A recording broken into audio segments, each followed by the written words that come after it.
Ég heiti Edda Sólveig Gísladóttir og markaðsstjóri hjá Bláa lóninu og ég var að fjalla fyrst og kannski það sem ég var að fjalla var jafnvægi á milli brandmörkunar og sölu, þess að branding og sel. Því að ég tók þetta svolítið kannski bara heildrænt og talaði svolítið hvernig ég er búin að vera hjá fyrirtækinu nokkuð lengi. Þannig að ég upplifði var aðeins að túlka mína upplifun á tímanum þegar annars vegar vorum í mikilli uppsveiflu og vorum svolítið mikið að fjárfesta svolítið í glamúr á vörumerkinu og vorum svolítið svona sík og flott.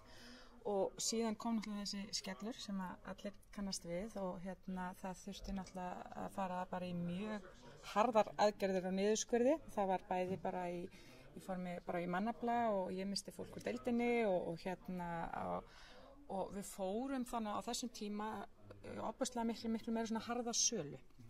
Og ég var kannski svona að gefa dæmi það hvernig ég fann og svo þegar við mældum í endanum í rauninni þó að þú værir að skila ofboðslega flottum árangri, rekstrarlega séð, ebitulega séð og þess að þá gekk þetta svolítið á vörumerkið. Og það sem að vörumerkið er í rauninni ofboðslega mikilvægt fyrir Bláa lónið og rauninni verðmætasta eign fyrirtækisins, að það væri svona aðeins að tala þessa konflikta þegar þú ferð kannski í harða sölu og ert farin að gefa mér í afslætti, hversu langt ertu þá að ganga á vörumerkið. Þannig að það var náttúrulega algjör erindi en maður var svona aðeins að reyna að gefa smá sýn á þessu og mína upplifun á því.